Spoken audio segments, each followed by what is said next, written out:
भी उसे foreign substance लगता है कि ये मेरे सिस्टम का हिस्सा नहीं है, वो उसे देखते ही उसे किल कर देता है। ये फेगोसाइट्स अलग अलग जगहों पे मूव करते रहते हैं, बॉडी को असेस करते रहते हैं कि कहीं पे तो कोई फॉरेन एलिमेंट आया तो नहीं है। जहां उन्हें दिखा वहीं पे वो उस फॉरेन एलिमेंट को किल कर देते हैं। उनको उससे कोई मतलब नहीं है कि वो कौन है, ना वो उसकी मेमोरी बनाते हैं, ना उसका फ्यूचर रेफरेंस के लिए कुछ डेटा कैप्चर करते हैं। उन्हें जहां भी फॉरेन सब्सटेंस दिखा उसको बस किल कर दिया। इट जस्ट लाइक कि अगर बॉर्डर पे कोई भी बॉर्डर क्रॉस कर रहा है, हमारी आर्मी जो स्पेशल बॉर्डर्स हैं वहां पे क्या करती है, सीधा उसको किल कर देगी। वो डेंजर जोन्स है, वहां पे ये पूछा नहीं जाएगा कि आप कौन हो कौन नहीं हो। अगर आप रूल्स तोड़ रहे हो तो तुरंत आपको किल कर दिया जाएगा। ये उसी तरीके से है फेगोसाइट्स या फिर इनेट इम्यून सिस्टम जो हमारा है वो ये नहीं देखता कि कौन घुसा है। अगर वो फॉरेन सब्सटेंस है वो तुरंत उसको किल कर देगा, दैट्स इट। और यही नहीं, फेगोसाइट्स अपने जो इन्फेक्शियस WBCs होते हैं जो मैंने पहले बताया आपको, उनको किल करने में भी मदद करते हैं। तो ये उनको भी डिटेक्ट करते हैं कि कहाँ पे WBCs इन्फेक्टेड हैं, उनको डिटेक्ट करते हैं और उनको डिटेक्ट करके उनको किल करते हैं। तो आप ये समझ सकते हैं आपके इनेट सिस्टम का काम यह है कि जो अगर बैरियर से पास होकर अंदर घुस गया है और आपका बैरियर उसे नहीं रोक पाया, तो अब इनेट सिस्टम क्या करेगा, इनेट सिस्टम उसको किल करने का काम करेगा और अपनी बॉडी से फ्लश आउट करने का काम करेगा। तो अब यह है इनेट सिस्टम। इनेट सिस्टम के बाद में आता है अडेप्टिव सिस्टम। अब अडेप्टिव दोस्तों एक्वायर्ड है। अडेप्टिव इम्यून सिस्टम वो है जब एक्टिवेट होता है, जब इनेट से भी बात नहीं बन रही है, जब आपका इनेट सिस्टम यानी कि आपके जो फेगोसाइट्स किल नहीं कर पा रहे हैं, तो अब एडेप्टिव सिस्टम एक्टिवेट होगा। ये थर्ड लेयर ऑफ डिफेंस है। ये बहुत ही कॉम्प्लेक्स और बहुत इंटेलिजेंट और बहुत ज्यादा इवोल्व्ड सिस्टम है। दोस्तों एडेप्टिव सिस्टम सभी जानवरों में या सब जगह नहीं मिलता है, स्पेशली ह्यूमंस के अंदर ये बहुत ज्यादा इवोल्व्ड है। और कुछ एक शार्क्स या फिर कुछ ही एनिमल्स हैं जहां पे ये पाया जाता है, लेकिन ज्यादातर एडेप्टिव सिस्टम जो है वो नेचर में इतना नहीं पाया जाता। ज्यादातर एनिमल्स में इनेट ही होता है और हमारे अंदर एक अडेप्टिव इम्यून सिस्टम है। अडेप्टिव का मतलब क्या है कि you acquired it, you learn it. आप धीरे धीरे सीखते हैं, अक्वायर करते हैं, और ये आपको जन्म के साथ नहीं मिलता। आप जैसे जैसे बड़े होते हैं अलग अलग वायरसेस, बैक्टीरिया, फ्लूज आप अक्वायर करते हैं, अकॉर्डिंगली ये इवॉल्व होता जाता है। तो अडेप्टिव सिस्टम जो है वो अक्वायर्ड है, वो लर्निंग से आता है। जब आप अपने एनवायरनमेंट को असेस करते हैं, आपको बीमारियां, वायरसेस अंदर जाते हैं, तो आपका अडेप्टिव इम्यून सिस्टम लर्न करता है और एंटीबॉडीज बनाता है ताकि फ्यूचर में वो बीमारी आपको ना हो। तो कैसे काम करता है इसको थोड़ा और डिटेल में हम समझते हैं। Adaptive immune system actually lymphocytes का बना होता है, जिसमें बी सेल्स हैं और टी सेल्स हैं। अब देखिए अडेप्टिव सिस्टम का क्या काम है कि जब इनेट फेल हो गया, इनेट सिस्टम जब किल नहीं कर पा रहा है, जितना तेजी से हमारे इनेट सेल्स मल्टीप्लाई हो रहे हैं उससे ज्यादा तेजी से अगर वायरस मल्टीप्लाई हो रहा है तो हम उसे किल नहीं कर पा रहे।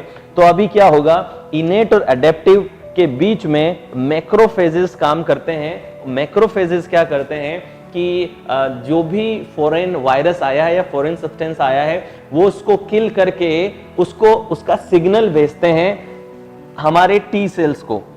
दीज मैक्रोफेजेस और dendrites send signal to your T cells. आपके टी सेल्स को सिग्नल देते हैं, जो कि आपके अडेप्टिव इम्यून सिस्टम का काम है। तो देखिए हुआ क्या, आपके जो मैक्रोफेजेस हैं इन्होंने फॉरेन एलिमेंट्स को किल किया। जैसे ही उन्होंने किल किया, इन्होंने एक सिग्नल भेज दिया, किसको, टी सेल को सिग्नल भेजा कि ये इस प्रकार का कोई नया वायरस शरीर में घुस गया है, हमसे हैंडल नहीं हो रहा, अब तुम्हारी बारी है, अब तुम्हारे हवाले वतन साथियों, वो वाली बात हो चुकी है, क्योंकि अब इनसे ये हैंडल नहीं हो रहा। और ये क्या देते हैं इंफॉर्मेशन में, मैक्रोफेजेस एंटीजन, एंटीजन करके एक प्रोटीन होता है, ये उसकी इंफॉर्मेशन देते हैं। एंटीजन दोस्तों, जैसे आपने कोरोना वायरस के बहुत सारे मीम्स देखे होंगे जिसमें वायरस के जो सरफेस होता है, वायरस के सरफेस पे कुछ विशेष प्रकार के जो एंटीबॉडीज होते हैं, एंटीजेंस होते हैं।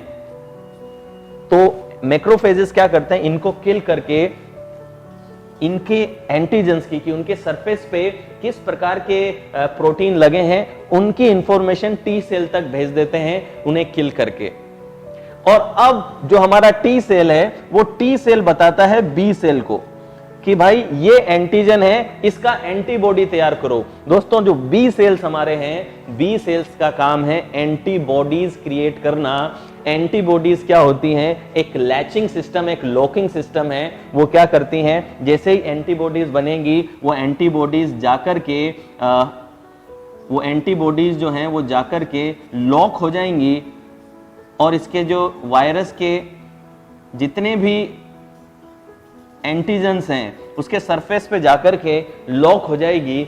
और लॉक होते ही आपकी बॉडी में सब जगह सिग्नल पहुंच जाएगा कि ये वो वायरस है जो किल कर रहा है। और फिर ये एंटीबॉडीज मिलियंस की तादाद में आपका शरीर प्रोड्यूस करता है और जिसके तहत या फिर जिसको यूज करके आपके शरीर में से पूरे वायरस को किल करता है। जब तक वो किल नहीं करता तब तक वो एक्टिव रहता है। तो दोस्तों बी सेल्स का काम क्या है?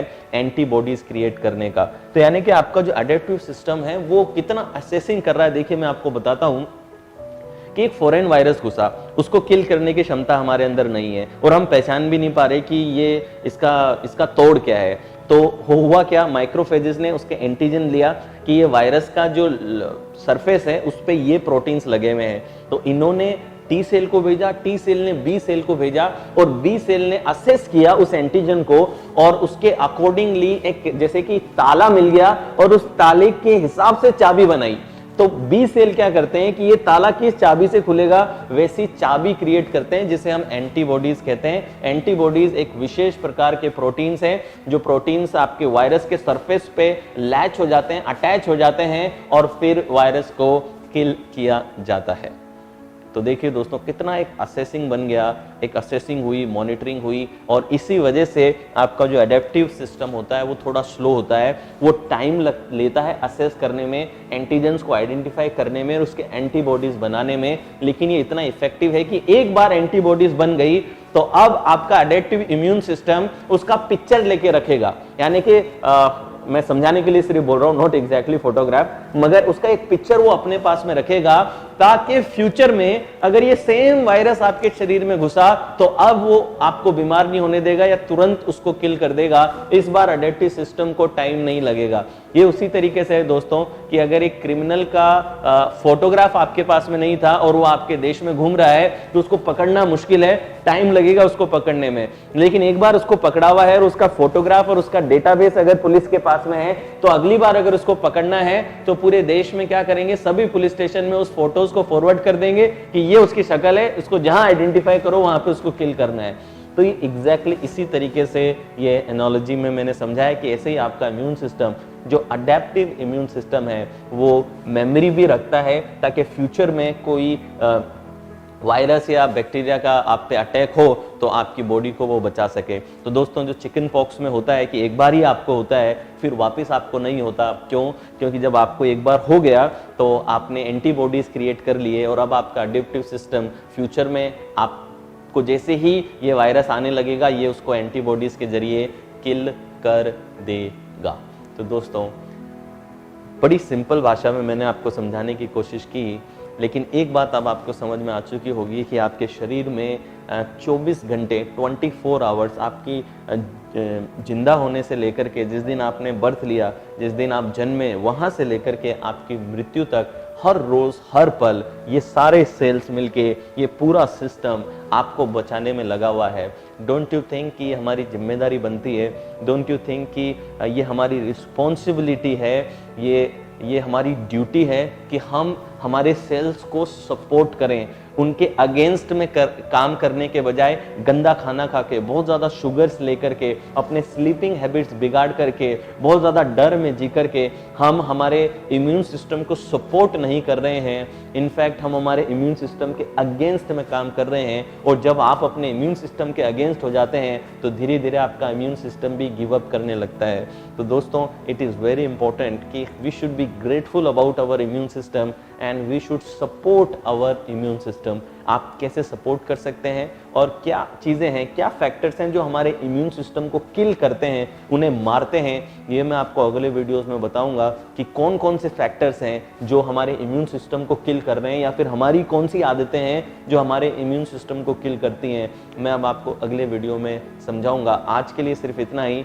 एक टास्क आपको देता हूं कि एक बार बैठ करके एक थैंकफुल, आंख बंद करके, be thankful to each and every cell of your body, be thankful to your immune system. अपने इम्यून सिस्टम को एक बार थैंक यू बोलिए, एक धन्यवाद की भावना, एक ग्रेटिट्यूड की फीलिंग उसके लिए क्रिएट कीजिए कि ये आपको इतना सेफ रखता है।